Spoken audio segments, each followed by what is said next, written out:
pioneer of Podium Run Club. Hello, may gabi sa tanan. Welcome to the Davao Sing Life Marathon. Sing Life Davao Marathon. And I'm just here to share, siguro inspire everyone. Hindi lang ito para sa runners, but also pati yung mga hindi nagra-run. Kasi baka ma-encourage kayo to run. Diba?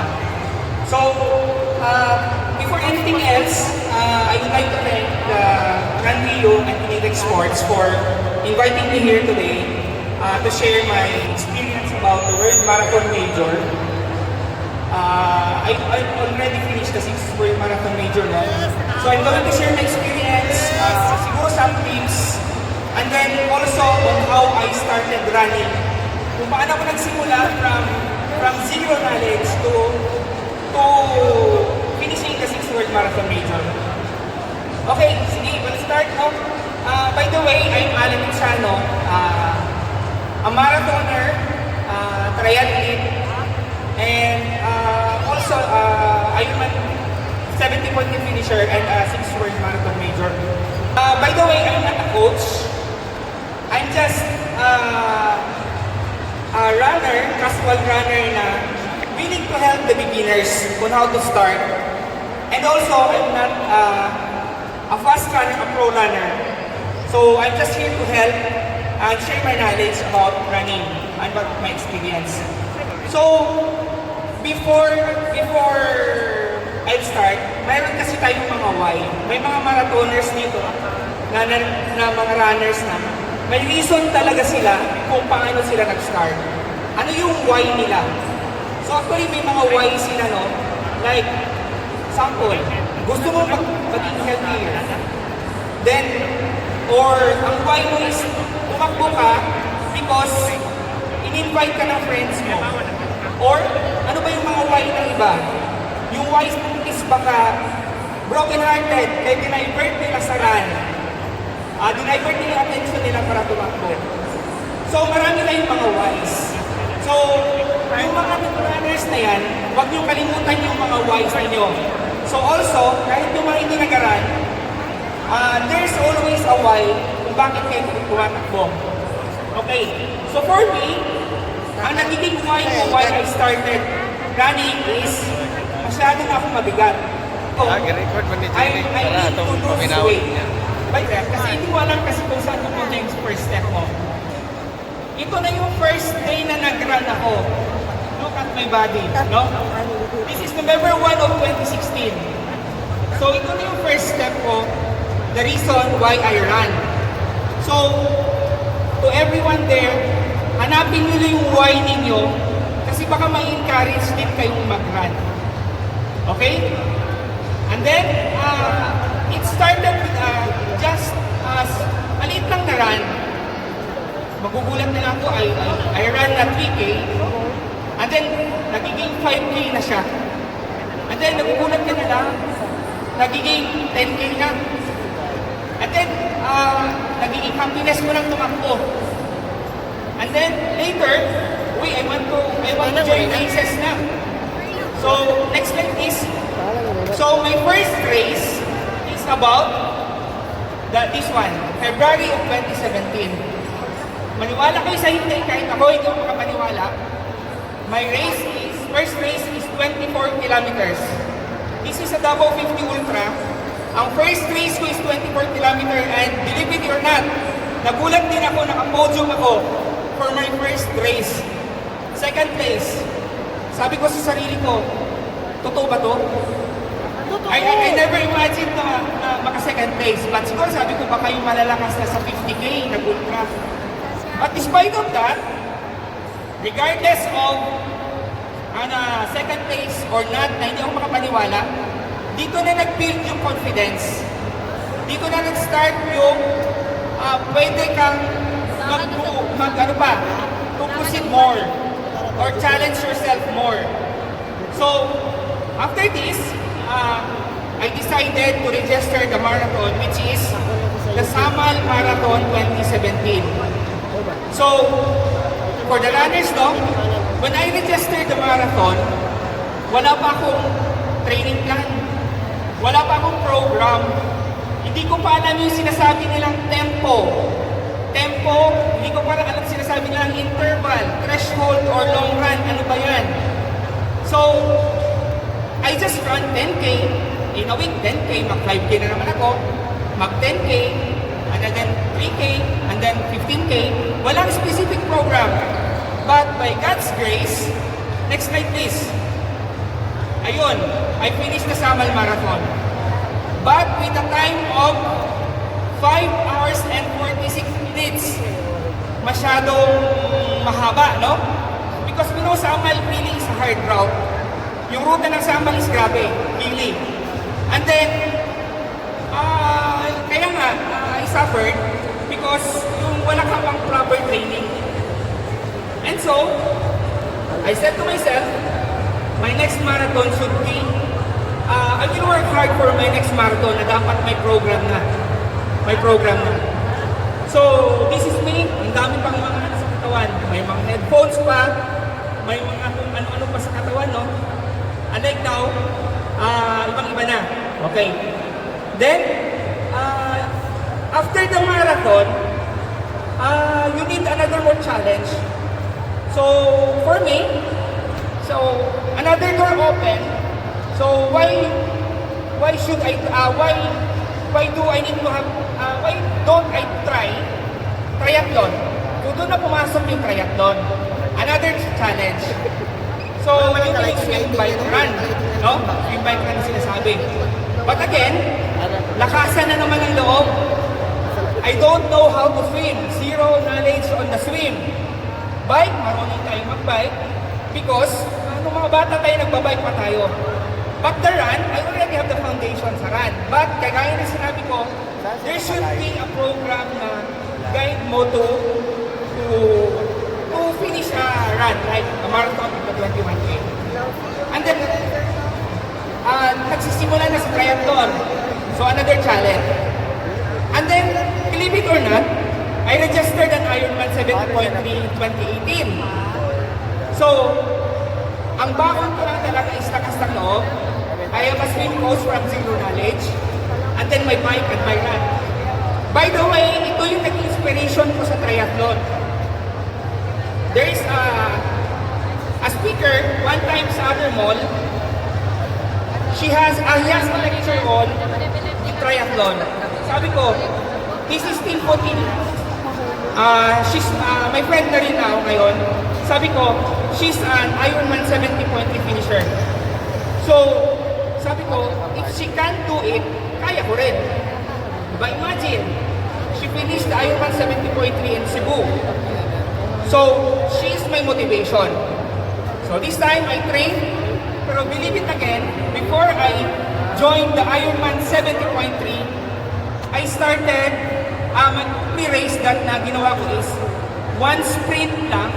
Ang ibig sabihin ng sprint is short distance lang at saka one duathlon. Again, next slide please. By God's grace, I finished the Ironman 70.3 2018 and 2019. So, yun yung nagiging motivation ko to finish that one. Papunta pa lang tayo sa World Marathon Major kasi marathon yung ano natin eh, marathon. Then, this is 2019. But come the pandemic time, nagbago lahat. Nagbago lahat, anything changes, the world stops. And then, wala nang mga races. Lahat nasa bahay, mostly, dahil sa pandemic. So, for me, no, wala na tayong mga races, but kailangan mo pa rin to do the maintenance, no? You need to run. Also, para yung katawan natin is maintained. So, this one, because of the pandemic, na-open na yung mind ko to another challenges dahil sa pandemic to World Marathon Major na. Napunta na yung diversion ko sa Marathon Major. Why? Paano napunta sa Marathon Major? In March 2020, I still registered sa isang Ironman pa. Kasi may glitch pa sa akin to do another Ironman 70.3. I registered March of 2020 sa Ironman 70.3 Western Australia. But, ang problema is, na-postpone ang race. So, I diverted myself to World Marathon Major. I have a friend, which is a doctor. Nakita ko yung post niya about a finisher ng Tokyo Marathon 2019. And then, sinabi niya is, this is a Tokyo Marathon finisher and then World Marathon Major. I googled about what is Marathon Major. Ang Marathon Major pala is, sa mga hindi nakakaalam, 6 World Marathon Major in the world yan siya. 6. So, one is Tokyo. The other one is Berlin, Boston, London, New York, and Chicago. So, doon ako na-inspire sa friend ko na doktor. I said to him, balik mo na po ang slide. Back mo na po. So, doon ako, one more. So, doon ako na-inspire sa friend ko na doktor to do the World Marathon Major. So, nag-register kami for the Berlin Marathon. 3 kami. Me, my friend Doc Vlads, and then another friend from Ireland which is a sub-3 marathoner, meaning malakas, sub-3 marathoner. Meaning 3 hours below na kukuha niyang marathon. So, we registered. By the way, no, sa mga hindi nakakalam what is a World Marathon Major, hindi ka basta-basta makakasali ng Marathon Major na mag-register ka lang. You need to enter into a lottery. And once your name will be drawn into a lottery, saka ka pa makaka-join. So luckily, when we entered the lottery, kaming 3, nakapasok kaming 3 sa Berlin. So that was January of 2022. So we trained hard for the marathon, nag-start na ng March. But the problem is, mayroon pa pala ako naka-register na event na Ironman 70.3 Western Australia ng December of 2022. And then another one is Berlin 2022. So how do I combine it? Paano ko gagawin yung training? So I said to myself, as I main ako ng marathon, dapat may structured program na. Para sa mga beginners no na nagmamarathon, ang ginamit kong training plan about my marathon sa Berlin is the 80-20 training. Sa mga hindi nakakaalam, ano yung 80-20 training sa mga runners, that is 80-20 of aerobic at saka 20% na is silang lahat ng takbo mo. Ang 20% is hinapdusay. Hinapdusay meaning, grabe, ang banat, no? So 80-20. So I use that plan, pero paano ko siya i-combine sa Ironman 70.3 na training? So what I did was, sa mga runners, tips na rin to, hindi ko tinanggal ang tempo run ko, hindi ko tinanggal ang interval or threshold run ko in a week, and then hindi ko tinanggal ang long run ko. So yung 3 sa training sa marathon, huwag mong tanggalin. Kasi yan yung pinaka-important in a week. So the rest, I made it an easy run or cross-training na sa either swim or bike. So come Berlin Marathon time, next slide please. Ayun. I finished the Berlin Marathon in 2022. And then, at the same time, pagka-December, by the way, my time in Berlin Marathon is 3:59:40. So, nahit ko yung sub 4 for the Berlin Marathon. And then, continuing the training, so got the sub 6 sa Ironman 70.3 Western Australia. So, tuloy lang ang training ko, no? And then, in this training, I got again a slot sa lottery ng Tokyo Marathon. So, Tokyo Marathon 2023 of March, I continued my training. Next slide please. So, ito na yung Tokyo Marathon ko. I got a PR of 3 hours and 53 minutes, but the distance is 44K. So, sumobra yung marathon. 42 kilometers. Yung time ko is 3 hours and 43 and that's my PR. I don't know kung kaya ko kang kunin yan ulit. Siguro pa nag-training hard. And then one of the perks, na nakakatakbo ka ng World Marathon Major is timing na kasabay ko si Ann Curtis. And also yung mga running influencers na. So sa mga tumatakbo, kilala siguro nila itong mga running influencers. No? And then, after that, I trained again for Chicago. Kasi sa lottery, maswerte talaga ako kasi yung Berlin, the Tokyo, one draw lots lang. So nakuha ka ako agad, maswerte yun. So I trained again for the Chicago, but unluckily na-injured ako ng 2023 ng September. So I missed the Chicago Marathon. Ano talaga situation? There's a situation na hindi mo talaga makontrol. But you have to move on. Move on lang. So padayon lang kumbaga. Basta importante na first step ka na. And then, the next one is Boston. Walang lottery ang Boston. Ang Boston is you need to qualify. Kailangan may marathon time ka na qualifier para magpasok ka ng Boston. So masyadong mababa ang oras ng qualifying time ng Boston. At paano ako nakapasok ng Boston Marathon? So for the Boston Marathon, it so happened that I applied for Gatorade, which is sponsored natin ngayon ng Sing Life Davao Marathon. I applied for the Gatorade USA. Email lang. And then I got waitlisted. Tapos nagiging shortlisted.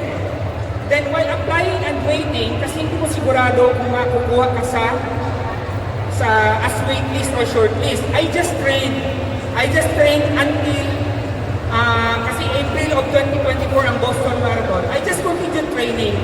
And let's see if makukuha ko. Come January time, malapit na ang race day.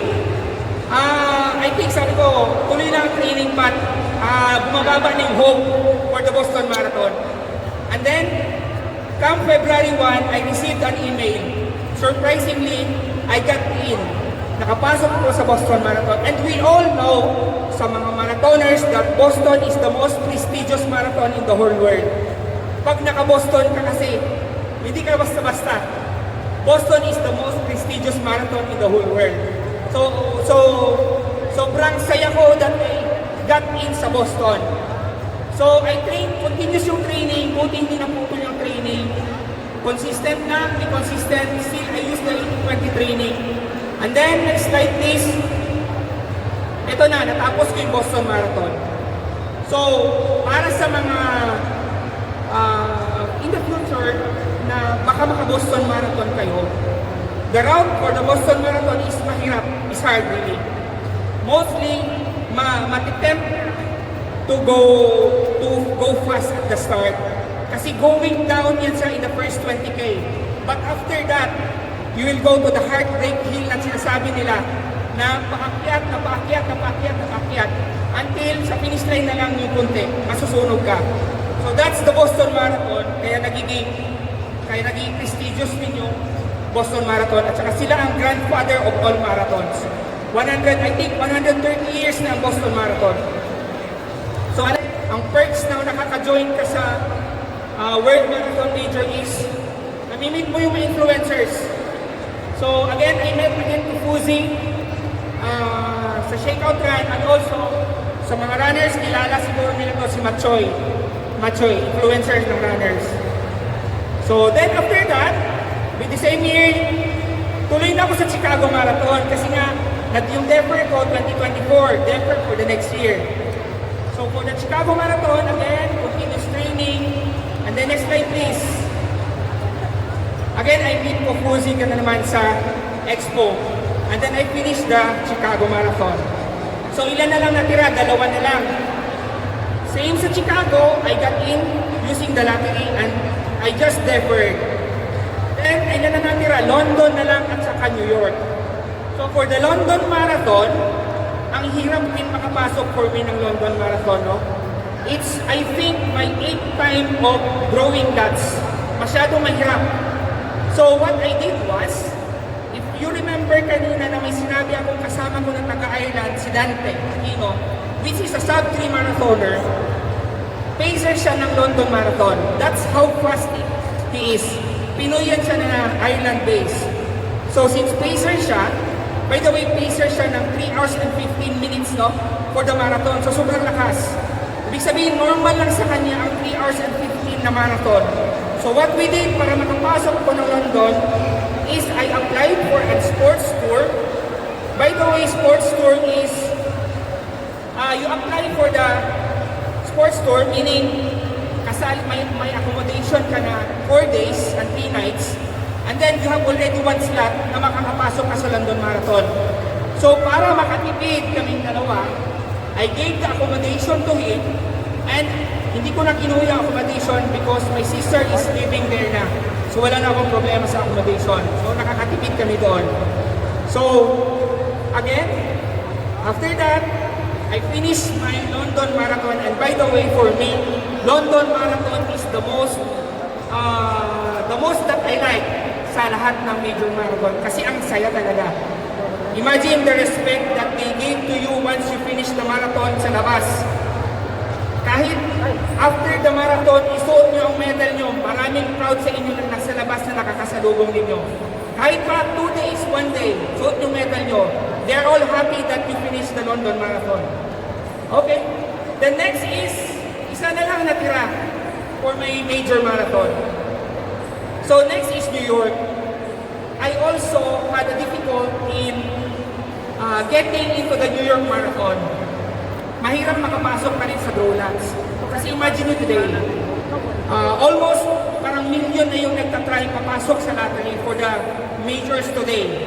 So ang hirap makapasok. What I did is I applied again for the Gatorade and by God's grace, nakuha pa rin ako sa Gatorade kasi they prioritize the marathoners outside US, mas pina-priority nila.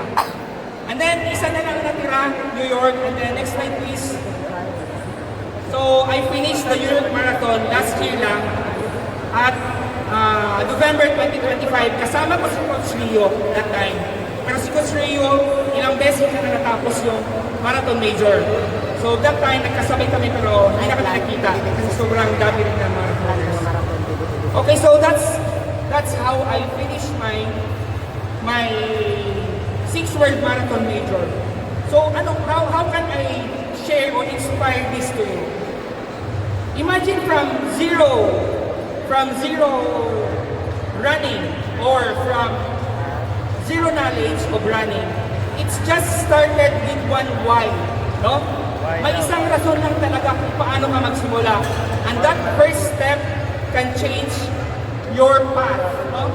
Also, kadayon lang, because you didn't know, hindi mo malalaman, baka yung dream mo, makukuha mo by just making your first step. Imagine, like me, I started zero.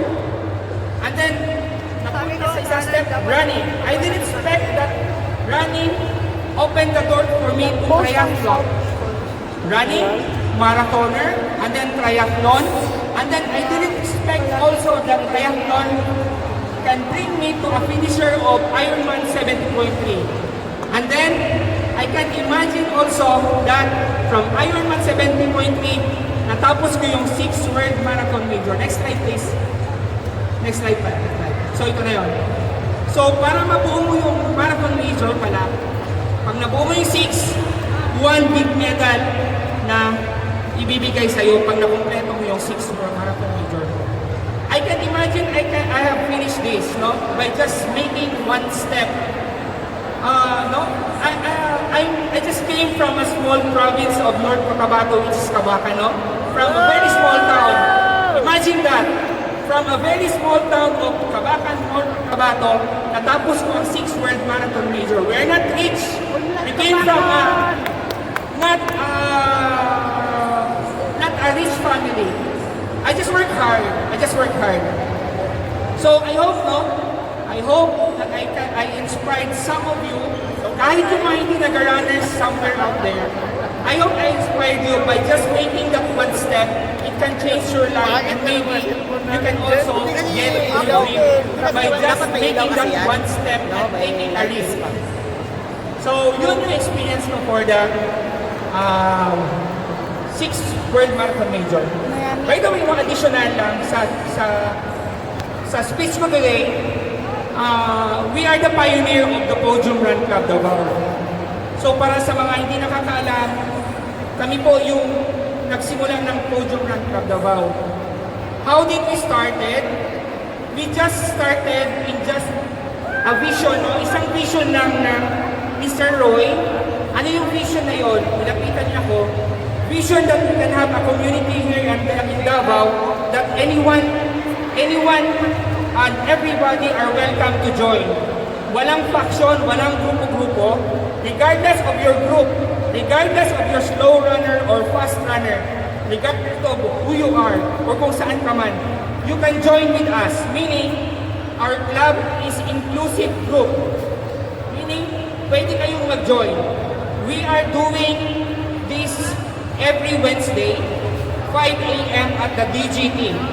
Kahit zero knowledge, yung magsimulang mag-run, pwede kayong pumunta sa amin sa DGT every Wednesday at 5 a.m.